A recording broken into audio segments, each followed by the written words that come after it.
Now this is for BA semester 2, unit 2 important short questions I am discussing today. Already I have completed first unit short questions and long questions. So if you didn't watch the previous video. Now in today's class I am going to discuss unit 2. Now move to the first question. The first important question in the unit 2 short question is results of Arab invasion. Introduce Islam to India. Results अरब इन्वेशन आने से क्या हुआ, introduce हुआ इस्लाम India में. Establish trade relations with Arab country से जो है so trade relations start हो गया. Initiated cultural exchange between Arabs and Indians में और अरब्स में जो है ना कल्चरल एक्सचेंज होने लगा. यहाँ का कल्चर वहाँ पर, वहाँ का कल्चर यहाँ पर. Expose India to new scientific knowledge and technology. Stimulated the development of Indian medicine and astronomy में भी डेवलपमेंट हुआ. अरब कंट्रीज़ का यहाँ पर इन्वेशन होने से इंडिया में जो है ना डेवलपमेंट होने लगा मेडिसिन में और एस्ट्रोनॉमी में. Encourage the use of Arabic numerals भी जो है सो यूज़ होने लगे. Influence Indian art and architecture पे भी जो है सो अरब का स्टाइल जो है सो यहाँ पर इन्फ्लुएंस हुआ लोगों पे. Laid the ground work for future Islamic rule in India. Created religious tension and conflict. लेकिन ये आने से जो है सो लोगों में रिलीजियस टेंशन और कॉन्फ्लिक्ट भी क्रिएट हुए. Next, advent of Arabs began in 7th century AD. कब स्टार्ट हुआ अपने को यहाँ पर इंडिया में, 7th सेंचुरी एडी में जो सो शुरुआत हुई advent of Arabs. First successful invasion was by Muhammad bin Qasim in 712 AD में. फर्स्ट इन्वेशन इन्होंने स्टार्ट करे अरब सिस्टम का यहाँ पर. Arabs conquered Sindh and parts of Punjab. Arabs मतलब कहाँ पर कॉन्क्वेट करे लोग, सिंध और पंजाब. ठीक है. स्प्रेड ऑफ इस्लाम इस कॉन्क्वेट रीजन. इंकरेज मैरीटाइम ट्रेड भी जो है सो इंकरेज हुआ. इंट्रोड्यूस अरेबिक लैंग्वेज एडमिनिस्ट्रेशन में इंट्रोड्यूस हो गई, क्योंकि ये लोग स्टार्ट कर दिए थे ना trade and commerce between Arab country and Indian country. तो यहाँ पर अरेबिक लैंग्वेज भी जो है सो एडमिनिस्ट्रेशन में इंट्रोड्यूस होगी. Help in the exchange of culture and ideas भी एक्सचेंज होने लगे. Arab builds mosque and educational institutions. यहाँ पर इंडिया में आके जो है सो अरब्स बहुत सारे मॉस्क और एजुकेशनल इंस्टीट्यूशंस स्पेशली मदरसा जो है सो यहाँ पर इंस्टीट्यूशंस फाउंड करे. Inspired further Islamic invasion. Left a lasting impact on Indian society and governance के ऊपर इसका जो है सो बहुत इफेक्ट रहा. No next question we have Alauddin Khilji's marketing reforms. Control prices of essential commodities. Marketing reforms मतलब अलाउद्दीन खिलजी इन्हों आके जो है सो मार्केटिंग में, ठीक है, उसमें क्या रिफॉर्म्स क्या मतलब चेंजेस करे उन्होंने.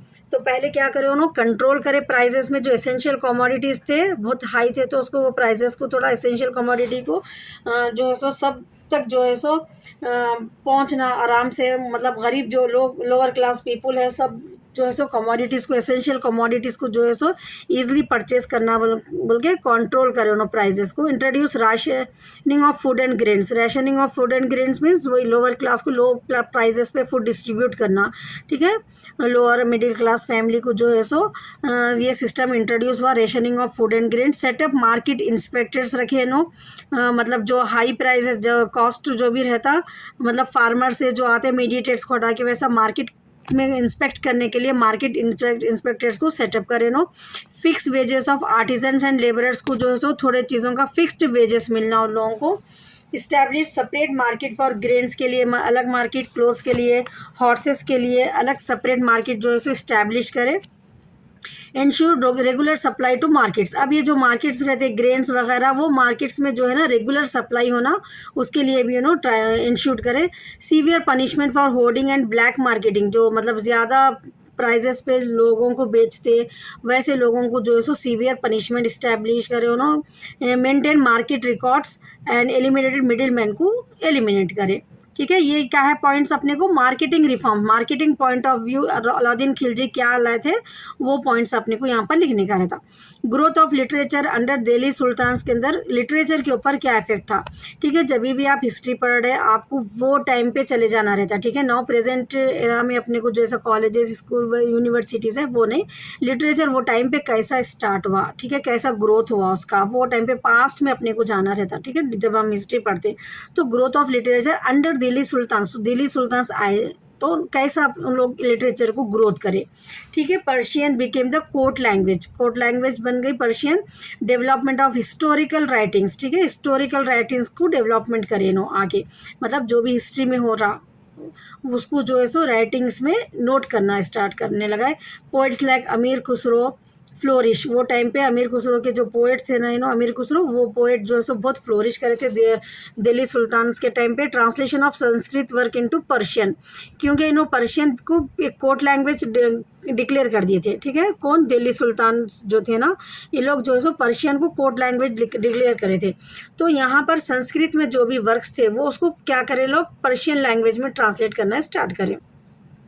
ग्रोथ ऑफ रिलीजियस लिटरेचर भी, ठीक है, जो भी रिलीजियस के लिटरेचर जो रहते हैं उसका भी ग्रोथ हुआ ये टाइम पे।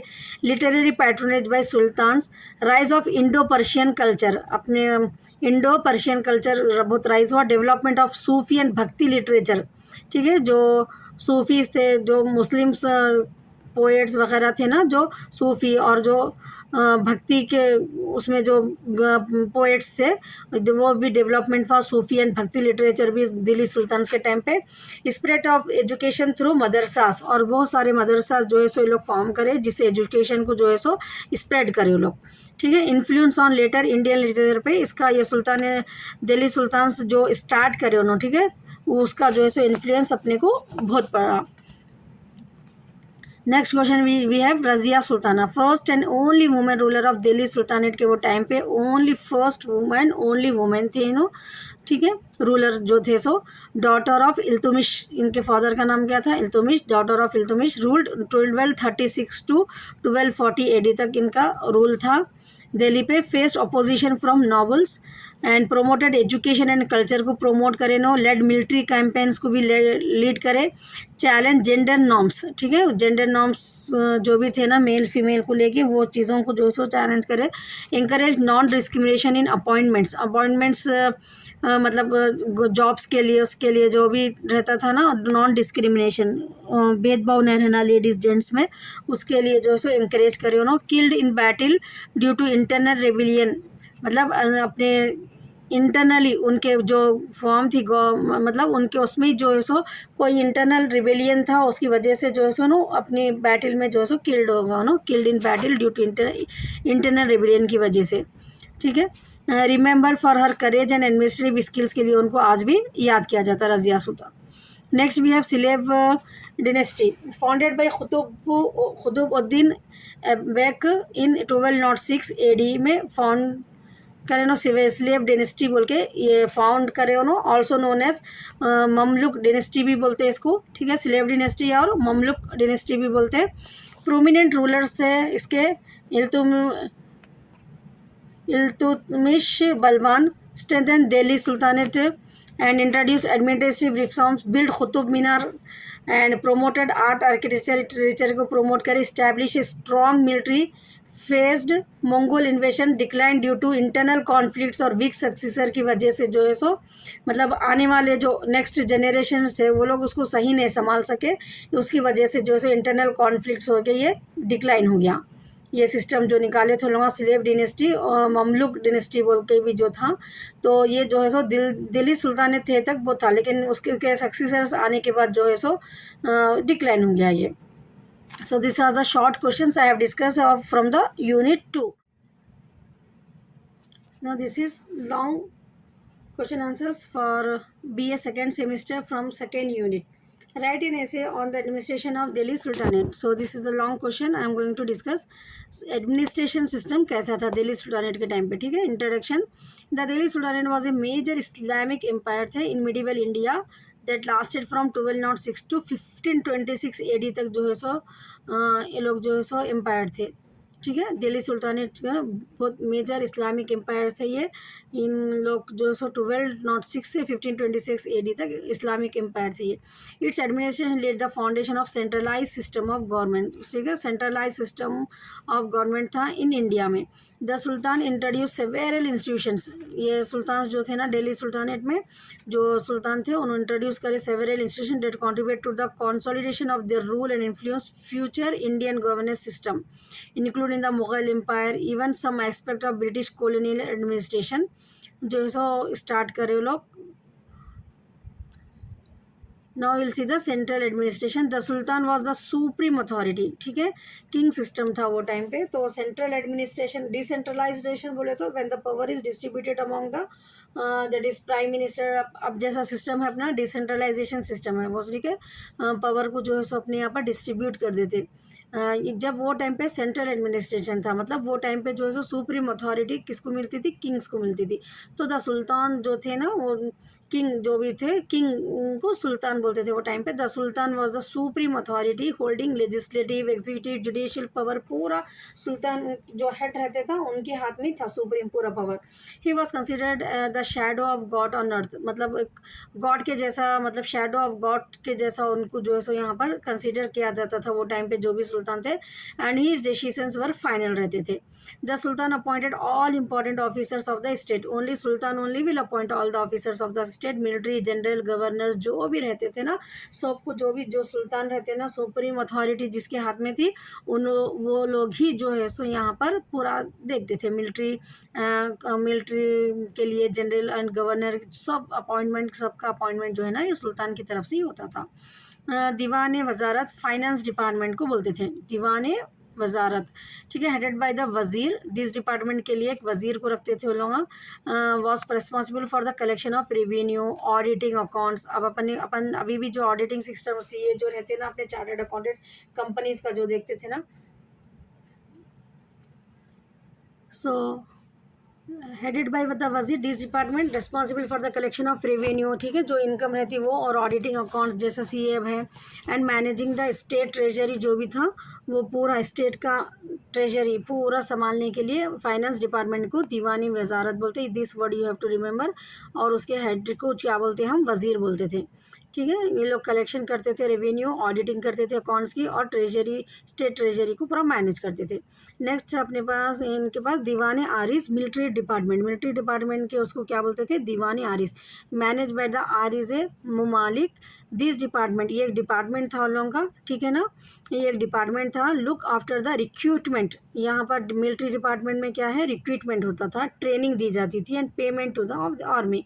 It also ensure the soldiers had proper equipment रहना, हॉर्सेस रहना. वो टाइम पे हॉर्सेस यूज़ करते थे ना, तो प्रॉपर हॉर्सेस, प्रॉपर इक्विपमेंट, ये पूरा देखने की रिस्पॉन्सिबिलिटी दीवान आरिस को दी जाती थी.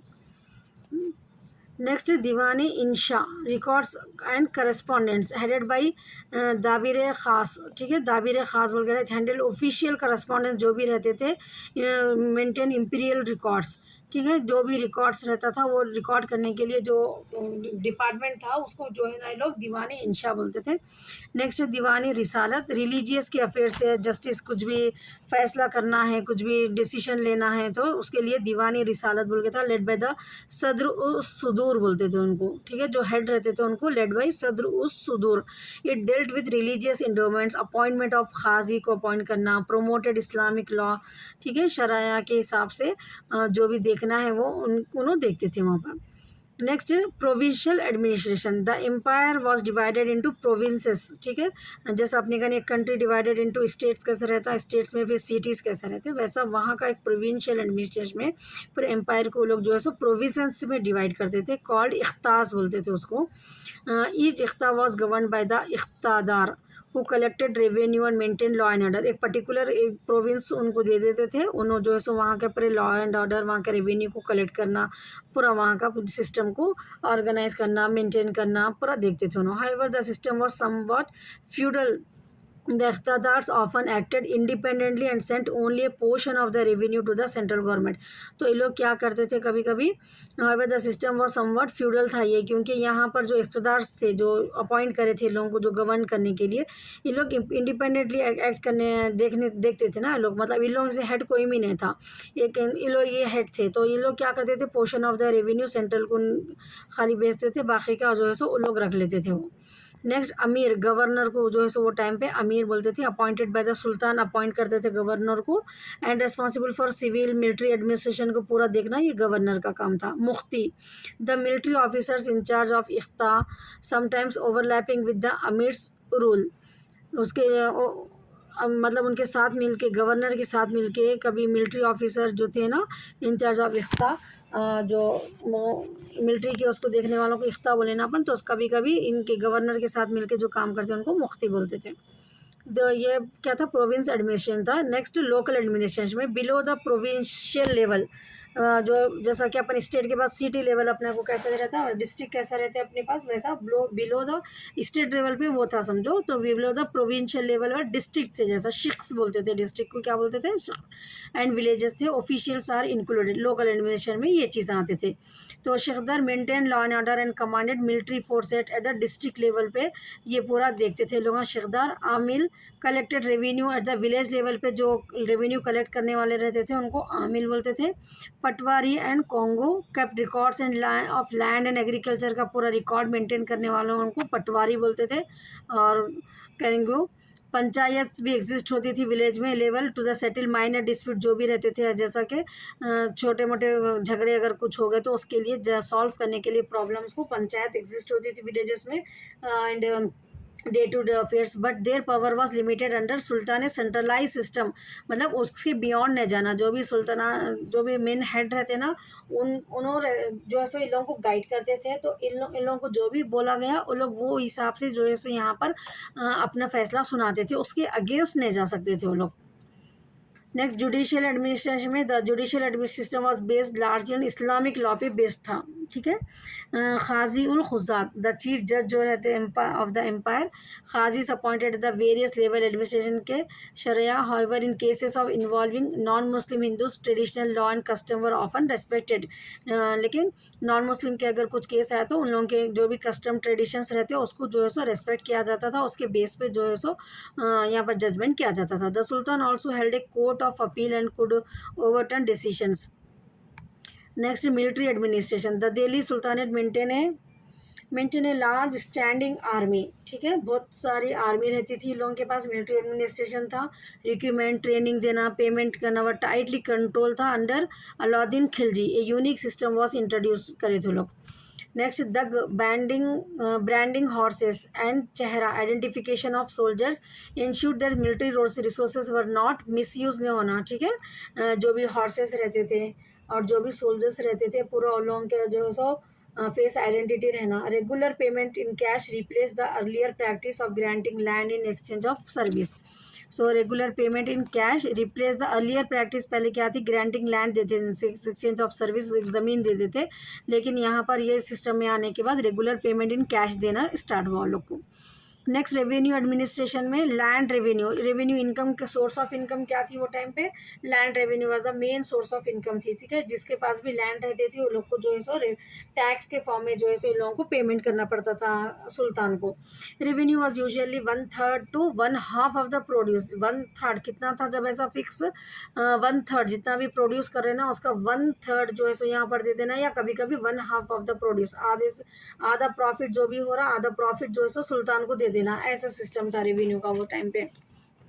Revenue assessments were based on measurement of land, ठीक है। Revenue assessment were based measurement of land particularly under Alauddin Khilji and later Mohammad bin Tughlaq, ये जो है सो लैंड को मेजर करके उसके बेस पे भी जो है सो रेवेन्यू लेते थे। So conclusion, the administrative system of Delhi sultanate was एक कॉम्प्लेक्स था, बहुत efficient structure that laid the ground work of future governance in India. तो थोड़े चीज़ें जो है सो इन लोगों के फ्यूचर गवर्नेंस इंडिया के लिए बहुत काम आए। जो सेंट्रलाइज इन थियरी में अपन देखें तो सेंट्रलाइज है, लेकिन द सिस्टम है limitations due to feudal nature. Feudal nature बोले तो हम देखें ना, जो रेवेन्यू थे कलेक्टर्स थे वो लोग क्या कर रहे थे, पोर्शन ऑफ द ओनली सुल्तान को दे रहे थे लोग, तो उसको वो फ्यूडल नेचर की वजह से, इख्ता सिस्टम का जो फ्यूडल नेचर था उसकी वजह से इसका लिमिटेशंस हुआ, ठीक है। अगर गवर्नमेंट को जैसा कि आज के टाइम पे टैक्स प्रॉपर नहीं आया तो गवर्नमेंट अपने को फैसिलिटीज़ पब्लिक को प्रोवाइड नहीं कर सकती, तो वो टाइम पे भी सुल्तान को रेवेन्यू अगर आया तो ही लोग जो है सो पब्लिक को अच्छा देख सकते थे ना। तो वैसा फ्यूडल नेचर होने की वजह से इख्ता सिस्टम में ये इसका लिमिटेशन था। However strong ruler Alauddin Khilji, Mohammad bin Tughlaq attempt to tighten, जितना हो सके वो लोग जो है सो फिर भी टाइट करते थे बहुत ये सिस्टम को। एडमिनिस्ट्रेटिव इनोवेशन निकाले लूँगा। The legacy of the sultani administration is evident in centralise bureaucratic traditions that followed in India. India में जो बाद में सेंट्रलाइज ब्यूरोक्रेटिक ट्रेडिशन जो चला ना, उसके लिए जो है सो इनके एडमिनिस्ट्रेशन सिस्टम को फॉलो किया गया था। Now next question we have explain the conditions under Delhi sultanate time. ठीक है, कंडीशन क्या था जब वो टाइम पे, समझ में आ रहा ना टॉपिक आप लोगों को। एडमिनिस्ट्रेशन बोले तो अपन प्रोविजन वो सब वो लोग कैसा मैनेज करे, ठीक है, फाइनेंशियली लोग का रेवेन्यू सिस्टम कैसा था, मिलिट्री को कैसा देखते थे वो लोग, पर कहाँ से रेवेन्यू जनरेट करते थे, कैसा एडमिनिस्ट्रेशन करे, वो था अपने को। ये क्या है अब नेक्स्ट क्वेश्चन में, explain the conditions under Delhi sultanate time के कंडीशंस क्या था। Introduction, the Delhi sultanate establish in 1206 में स्टैब्लिश हुआ actually, ruled much of the northern India until 1526 during its reign, मतलब इसके जो टाइम पे जो है so the socio economic religious and cultural condition of India underwent significant transformations. तो इन लोगों का जो रूल सिस्टम था, रिन बोले तो उन लोगों का जो रूलिंग टाइम था, ठीक है, ड्यूरिंग इट्स रूलिंग टाइम को रिन बोलते हैं। द सोशियो इकोनॉमिक, ठीक है, जो सोसाइटी अपना फाइनेंशियली रिलीजियस के बारे में, कल्चरल कंडीशंस, ये सब जो है ना बहुत सारे ट्रांसफॉर्मेशन आए ये पीरियड में 1206 से 1526 के पीरियड को अगर आप देखें तो रिलीजियस में, कल्चरल कंडीशंस में बहुत सारे जो है सो ट्रांसफॉर्मेशंस आए। This period saw the growth of urban centres, a new administrative system, increased militarisation, एक न्यू एडमिनिस्ट्रेशन सिस्टम फॉर्म हुआ, अर्बन सेंटर्स फॉर्म हुए, and the mingling of Indo Islamic traditions का मिंगलिंग हुआ। However the conditions varied greatly between different regions and under different rulers. So first we will see the political conditions कैसा था। The Delhi sultanate was characterise by strong central authority, ये अपन already देख ली ना, Delhi sultanate का main nature character क्या था कि central authority थी, मतलब सुल्तान ही जो है ना मिलिट्री गवर्नर सब कुछ जो है ना हेड, जितने भी हेड्स रहते थे सब डिपार्टमेंट्स उनको कौन अपॉइंट करते थे, सुल्तान ही करते थे। तो central authority through at times mad by instability due to palace conspiracies, rebellions and invasions. Example Mongols. The Sultan was the supreme power. Sultan कुछ जो है सो supreme power था and maintain a centralized bureaucracy. Political life was often turbulent due to frequent change in dynasties. में बहुत सारे changes frequently होते रहते थे, तो इसलिए जो है सो political life भी लोगों की often turbulent थी। नेक्स्ट ममलुक्स, स्लेव डिनेस्टी, ठीक है, स्लेव गुलाम जो बोलते ना हम, वो था Mamluk. Khiljis, Tughlaqs, Sayyids, Lodis. So despite these, some rulers like Alauddin Khilji and Mohammad bin Tughlaq, Delhi sultanate आया तो आपको ये दो नाम तो कैसा भी याद रखना है, अलाउद्दीन खिलजी एंड मोहम्मद बिन तुगलक, ये दोनों आके जो है ना बहुत स्ट्रेंथ दी एडमिनिस्ट्रेशन सिस्टम को और एक्सपैंड भी करे लोग टेरिटरी को। ठीक है, नेक्स्ट है अपने को इकोनॉमिक कंडीशंस इन लोगों का क्या था, फाइनेंशियली, इकोनॉमिक बोले तो financially source of income in लोगों की क्या थी, कैसा इन लोग का इकोनॉमिक कंडीशन था, लिविंग स्टैंडर्ड ऑफ लिविंग के बारे में अपने को इसमें लिखने का रहता। तो एग्रीकल्चर जो है ना the backbone of the economy, इन लोगों का मेन इकोनॉमिक सोर्स इनकम उस टाइम पे, जिस हॉस्पिटल डॉक्टर्स ये वगैरह ज़्यादा नहीं थे ना, तो उन लोगों का मेन सोर्स ऑफ इनकम क्या था, द एग्रीकल्चर था। Agriculture the backbone of the economy था। फार्मर फेस हैवी टैक्सेशन, लेकिन फिर फार्मर्स को हैवी टैक्सेशन था specially under Alauddin Khilji. Just now we have discussed in the previous answer, 1/3 ऐसा लोगों को पे करना पड़ता था, and depend on the measurement of the land को मेजरमेंट करके उसके बेसिस पे उन लोगों से टैक्स कलेक्शन करते थे। So land revenue collection became more systematic over time. Next trade and commerce, India's internal and external trade grew. अब यहाँ पर इंटरनल ट्रेड भी मतलब ग्रो हुआ और एक्सटर्नल दूसरे कंट्री को भी ट्रेड करना significantly. Cities like Delhi, Multan, Lahore become thriving centres of commerce. Trade with central Asia, Persia and Arabia भी यहाँ पर जो है सो फ्लोरिश हुआ, इंटरनल भी और एक्सटर्नल भी। ठीक है, जैसा हम आज इम्पोर्ट एक्सपोर्ट जो बोलते हैं वैसा internal and external you have to write, trade growth हुआ बोल के। मार्केट रिफॉर्म्स क्या हुए, Alauddin Khilji control prices of goods. Alauddin Khilji क्या करे, प्राइसेस ऑफ मार्केट रिफॉर्म्स में फर्स्ट शॉर्ट आंसर अपन पढ़े ना, तो प्राइजेस को कंट्रोल करे, गुड्स एंड के रेगुलेट करे, grain market to support is large standing army. However periodic famines, wars होने से, ओवर टैक्सेशन की वजह से lead to distress among peasants, farmers को बहुत डिस्ट्रेस हुआ। ठीक है, क्योंकि फेमाइंस आ गया तो एक तो नुकसान होता था उन लोगों को वार के टाइम पे एक तो, और फिर जो है ना टैक्सेशन, ओवर टैक्सेशन लगता था इन लोगों को, ये चीज़ों की वजह से फार्मर्स पीजेंट्स जो थे वो बहुत डिस्ट्रेस में रहते थे। Next social conditions, class divisions. ठीक है, so society was stratified, the ruling elite nobility, military and bureaucracy lived in luxury, while the majority जो थे peasants artisans live in poverty. Class division बहुत था वो टाइम पे, ठीक है। जो नॉबिलिटी मतलब राजा यहाँ जो वगैरह जो थे, जो मिलिट्री में रहते थे वो लोग, ब्यूरोक्रेसी जो लीडर्स वगैरह जो थे मेन, वो लोग जो है सो लोगों की लाइफ जो है सो लग्जरी थी। और फार्मर्स और आर्टिजन्स जो थे वो लोग जो है सो बिल्कुल पॉवर्टी में, ऐसा सोशल कंडीशन था वो टाइम पे का। कास्ट सिस्टम में कंटिन्यूड अमॉन्ग हिंदूज भी थे उसमें, Muslims also had social divisions between nobles, अशरफ्स एंड कन्वर्टेड लोकल्स, अजलफ्स। Position women, womens had limited rights थे वो टाइम पे, ठीक है। पर्दा सिस्टम बहुत इंट्रोड्यूस था, इंट्रोड्यूस करे थे वो लोग, and later become wide spread. और पर्दा सिस्टम जो है सो बहुत फैला यहाँ पर वुमेन, इसका मतलब है कि वुमेन को वो दिल्ली सुल्तानेट के टाइम पे बहुत लिमिटेड राइट्स थे। That you have to write in the position of the women. Religious condition क्या था, द सुल्तान वर मुस्लिम, सुल्तान जितने भी थे वो पूरे मुस्लिम थे ना, तो ruling over a Hindu majority, और ये लोग जो है सो हिंदू मेजोरिटी पे रूल करते थे। While rulers like Iltutmish and Balban promoted religious tolerance, others like Alauddin Khilji and Mohammad bin Tughlaq impose harsh policies at times. तो इल्तुमिश बलबान ये जो थे लोग जो है सो फिर भी ऐसे रूलर थे जो रिलीजियस टॉलरेंस मतलब थे, जो पॉलिसीज बनाते थे सूटेबल बनाते थे, लेकिन इन लोगों के पॉलिसीज बहुत हार्श थे अलाउद्दीन खिलजी मोहम्मद बिन तुगलक के। Temples were occasionally destroyed during wars but also rebuild during peace. तो वो टाइम पे जो है so they will give the respect to the temples also, but at the time of the wars, at that time only the temples will be destroyed, but when peace will be there they again rebuild to that। Sufism और भक्ति movements emerge हुए, ठीक है।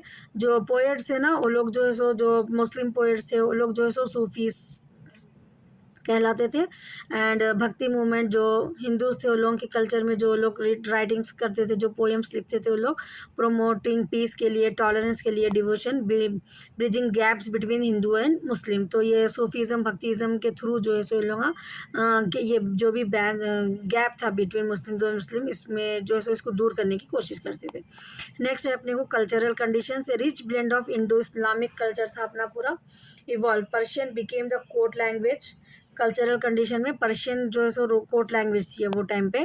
Architecture flourish, Qutub Minar, Alai दरवाज़ा and other monuments जो है सो notable examples है वो टाइम के आर्किटेक्चर के। Literature in Persian, Arabic and later Urdu grew under patronage. तो ये लैंग्वेजेस जो है सो टाइम पे पर्शियन, अरबिक और उर्दू चलते थे। एजुकेशन वॉज सेंटर अराउंड मदरसास में और मकतब में मुस्लिम्स के लिए, एंड गुरुकुल्स जो है सो हिंदू के लिए एजुकेशन वहाँ पर प्रोवाइड किया जाता था। Law and justice, the legal system जो था ना इस्लामिक शरिया के हिसाब से चलता था पूरा। खाजी मुफ्ती लोग हैंडल करते थे पूरे सिविल एंड क्रिमिनल केसेस को अमॉन्ग मुस्लिम्स। वाइल हिंदू के जो कस्टम्स थे were respected in civil matters for Hindus. So the sultan was the supreme जज, लेकिन दोनों के लिए भी जो जज रहते थे वो सुल्तान ही रहते थे। So in conclusion we have to write that the Delhi Sultanate period saw both operation and progress, ठीक है। while political instability भी थी and heavy taxation trouble कर रहा money, urban life, trade and culture synthesis improve है। it laid a strong foundation करे लोगों Mughal empire को, ठीक है। सुल्तानेट के बाद ही मुगल एम्पायर आया था, and the evolution of modern Indian society का एवोल्यूशन वहाँ से। Now third question we have described the reforms of Alauddin Khilji। Alauddin Khilji मतलब आन इनके रूल के टाइम पे इन्हों रिफॉर्म्स क्या चेंजेस करे, ठीक है, अपनी कंट्री में। Alauddin Khilji was rule from 1296 to 1680। ये आपको नाम याद रखना रहता। एंड देखिए ना जब भी आप हिस्ट्री में लिखते तो ये आपको कोई भी रूलर के बारे में आया अगर तो ये आपको लिखना ज़रूरी है, ठीक है, कब से कब तक उन्होंने रूल करे। सो अलाउद्दीन खिलजी रूल 1296 से और 1380 तक रूल करे। Was one of the most powerful and effective ruler थे उन्होंने दिल्ली के, दिल्ली सुल्तानेट के, ठीक है। अलाउद्दीन खिलजी के बारे में लिखना है अपने को। He is Rin I told you know, उनका जो ड्यूरेशन था, उनका जो टाइम था जब उनका रूलिंग चलता था was marked by the military conquest and bold administrative reforms. His policy जो है ना स्ट्रेंथ है सेंट्रल अथॉरिटी के लिए, maintain large standing army, suppress revolts and military reforms. अब इन्हों क्या क्या चेंज करे, कौन सी फील्ड में क्या क्या चेंज करे उसके बारे में लिखना है अपने को। फर्स्ट अपन देख रहे हैं मिलिट्री रिफॉर्म्स। स्टैंडिंग आर्मी थी इनके, मतलब मिलिट्री रिफॉर्म में मिलिट्री के उसमें उन्होंने standing army, he maintain a large discipline standing army रहती थी to resist Mongol invasions and expand his territory को एक्सपैंड करने के लिए। ब्रांडिंग ऑफ हॉर्सेस, दग system, horses were branded to prevent corruption and ensure quality maintain maintain करने के, branding रहती थी हॉर्सेस की, डिस्क्रिप्टिव रोल्स, चेहरा सिस्टम था, soldiers records were kept to prevent fake recruitment नहीं होना बोल के डिस्क्रिप्टिव रोल्स था, cash salary instead of land, पहले सोल्जर्स को जो है ना पेड लैंड ग्रांट करते थे उनकी सर्विस के लिए, लेकिन इन्हों आने के बाद जो है ना सैलरी देना स्टार्ट करें, this centralise the military and reduce the power of nobles. Next revenue reforms, revenue में क्या करें no, direct collection of revenue, revenue means income जो जनरेट होती थी सुल्तानेट को, दिल्ली सुल्तानेट को, वो रेवेन्यू में नो क्या रिफॉर्म्स करें, डायरेक्ट कलेक्शन करना स्टार्ट करें no. So during Alauddin Khilji के टाइम्स पे रेवेन्यू रिफॉर्म्स में क्या करे वो लोग, direct collection of revenue, remove intermediaries, intermediaries जो भी थे ना, इससे क्या हो रहा था अपन देखे ना उसमें प्रीवियस आंसर में कि जो सो पोर्शन ऑफ रख ले रहे थे वो लोग थोड़ा रेवेन्यू कलेक्ट करने जिसको भी रखे वो लोग को, तो ये लोग क्या करें आके direct collection of revenue, intermediaries को निकाल दी, revenue was collected directly from peasants, so directly यहाँ पर पीजेंट से रेवेन्यू कलेक्शन होने लगा। Next land measurement, land were measured and taxed according to productivity, तो यहाँ पर लैंड मेजरमेंट का जो सिस्टम था ना, लैंड का मेजर करके उसके ऊपर अकॉर्डिंग टू लोगों की कितनी प्रोडक्टिविटी वो बेस पे जो है सो टैक्स लगाना, ये सिस्टम इन्होंने इंट्रोड्यूस करे। Next heavy taxation, impose a 50% on agriculture produce, just now we have seen no half of the portion, 50% agriculture produce का जो है सो टैक्स, हैवी टैक्स रहता था इनके टाइम पे भी। This was harsh but efficient in funding the army, army को fund करने के लिए जो मनी की ज़रूरत थी वो यही था मेन सोर्स उन लोगों को, एग्रीकल्चर प्रोड्यूस, क्योंकि वो टाइम पे सोर्स ऑफ इनकम मेन जो है so mostly 70% people depends on agriculture, तो मेन सोर्स जो था उन लोगों को ये रेवेन्यू जनरेट करने का एग्रीकल्चर ही था, जिससे उन लोग आर्मी को फंड कर सकते थे, इसलिए क्या है 50% जो है सो एग्रीकल्चर प्रोड्यूस पे टैक्स था। Market regulations, to ensure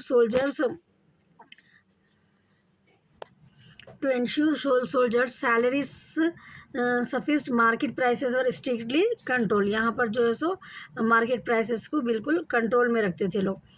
market reforms to support the army and prevent inflation, army को सपोर्ट करने के लिए और इन्फ्लेशन को प्रिवेंट करने के लिए Alauddin implemented several market regulations, जैसा कि फिक्स प्राइस सिस्टम रखे थे no, essential goods like grains, cloth, horses were sold at fix rate में, ठीक है, प्राइजेस को यहाँ पर फिक्स कर दिए थे उन्होंने, सेपरेट मार्केट्स कर दिए थे, ग्रेन्स के लिए, क्लोथ्स, हॉर्सेस के लिए, एंड स्लेव्स भी वो टाइम पे जो है सो मार्केट में सोल्ड होते थे, तो ग्रेन्स, क्लॉथ, हर्सेस के स्लेव्स के लिए जो है सो सेपरेट मार्केट थी। And market officers, Shahnai Mandi officials were appointed to inspect markets and punish violators, तो यहाँ पर मार्केट ऑफिसर्स को अपॉइंट करते थे, जो भी मतलब रूल्स के अगेंस्ट जा रहे वो लोग, वायोलेटर्स को पनिशमेंट मिलता था वहाँ पर, ये ऑफिशियल्स आके जो है सो इंस्पेक्ट करते थे मार्केट में। Use of spies, to ensure compliance a network of spies was maintain, तो यहाँ पर मार्केट में जो है सो सिपाही को जो है सो यहाँ पर रखते थे मेंटेन करने के लिए। नेक्स्ट पॉलिटिकल में क्या रिफॉर्म्स लाए no, control over nobles, forbade drinking parties and inter marriage among nobles to prevent conspiracies, तो कंट्रोल करने लगे नो ओवर नोबल्स के ड्रिंकिंग पार्टीज को, उसको। No free grants, discontinue the practice of granting land and titles to reduce aristocratic power, discontinue कर दिए no ये practice, granting land को जो ग्रांट कर देते थे and titles to reduce aristocratic power. सिपाही system, a strong espionage system keep watch over nobles and officials. Next religious and social reforms में no patronage to ulema, unlike earlier rulers Alauddin did not give much importance to religious scholars को importance ज़्यादा नहीं देते थे, like पहले के जो rulers जो रहते थे ना वो लोग उलमा को बहुत इम्पोर्टेंस देते थे, लेकिन इन्होंने अलाउद्दीन नहीं देने लगे and was not influenced by them. Suppression of rebellion, strict law were enacted, suppress uprisings and maintain order. So in the conclusion we have to write, Alauddin Khilji के जो रिफॉर्म्स थे were aimed at strengthening the central government को strength करना, ठीक है, maintaining strong army maintain करना and controlling the economy को, पूरा जो था इकोनॉमिक कंडीशन उसको पूरा कंट्रोल करना। जो सब मेजर वर्स हार्श थे इनके, जैसा 50% टैक्स लगाना मार्केट के उसमें, जो है सो पनिशमेंट देना, ऑफिशियल रूल्स को, सिपाही को मेंटेन करना, ये थोड़े हार्श मेजर्स भी थे उनके। देवर लार्जली सक्सेसफुल है फिर भी, and left a lasting impact on Delhi sultanate administration पे, फिर भी उनका इम्पैक्ट जो है सो अच्छा था। Now next topic we have estimate the greatness of Alauddin Khilji. मतलब उनके ग्रेटनेस के बारे में बताना है अब अपने को यहाँ पर। 1296 AD तक था उनका rule. Was one of the most ambitious and capable ruler थे दिल्ली सुल्तानेट के। His greatness lies in his military conquest, economic reforms, अपने से अभी जो देखे अपन, administrative efficiency and bold independence from religious and friends. He was a visionary थे no, वो anticipated future threats and took proactive steps लेते थे एम्पायर को सेफगार्ड करने के लिए। नाउ मिलिट्री जीनियस थे no, Alauddin was a brilliant and general and strategist. He successfully repelled Mongol invasions multiple times, जो है नो जीते। He southern conquest including Deva, southern के एरिया में जो है सो जो कॉन्क्वेस्ट करे वो क्या था, देवागिरी, वरंगल एंड द्वा द्वारासा द्वा द्वारासा मुद्रा। Expanded the sultanate reach deeper into the Indian subcontinent में, जो है सो अपनी जो है सो सुल्तानेट का जो रीच था उसको जो है सो फैलाया उन्होंने इंडियन सब कॉन्टिनेंट में। ये जो है सो उनका मिलिट्री जीनियस थे उन्होंने बोल के लिखना है आपको। नेक्स्ट उनके एडमिनिस्ट्रेटिव रिफॉर्म्स में reconstruct the revenue system. Same answer, अगर आपको वो आंसर हो या ये क्वेश्चन हो, वो क्वेश्चन हो या ये क्वेश्चन हो, सेम पॉइंट्स को अगर आप माइंड में रखें, अलाउद्दीन खिलजी के एडमिनिस्ट्रेटिव रिफॉर्म के बारे में क्या था, वही पॉइंट्स आपको जो है यहाँ पर लिखना है। That's why just I will read once. He restructure the revenue system, introduce land measurement and reduce the power of local landlords, का पावर को कम कर दिए थे उन्होंने, क्योंकि land revenue direct tax collect करना स्टार्ट करे थे। His military and market reforms allowed him to maintain huge army without straining the treasury. Dagan Chehra system professionalized the army, market regulation stabilized price and ensured availability for soldiers. Economic visionary थे no, implemented harsh but efficient economic policies बनाए थे। Same वही points आपको यहाँ पर लिखना है। Fix prices help control inflation. Revenue reforms में स्टेट इनकम को इंक्रीज हो गए इनके टाइम पे, क्योंकि 50% लगाना स्टार्ट कर दिए थे ना, और डायरेक्ट रेवेन्यू कलेक्ट करना, इंटरमीडिएट्स को रिमूव करने की वजह से जो है सो इनका रेवेन्यू रिफॉर्म्स की वजह से इंक्रीज हो गई स्टेट इनकम। और farmers were heavily tax but intermediates were remove, making administration more direct हो गया ज़्यादातर इसमें administration. Separation of nobility and corruption. He curb the power of nobility, ठीक है, कर्ब कर दिया no, and forbid them from socialising and marrying without his permission. Inter marriage को no permission नहीं लेंगे, तो marrying without his permission. And kept a close watch through, spice के ऊपर क्लोज वॉच रखते थे नो। This steps eliminate threats to his throne and centralise authority.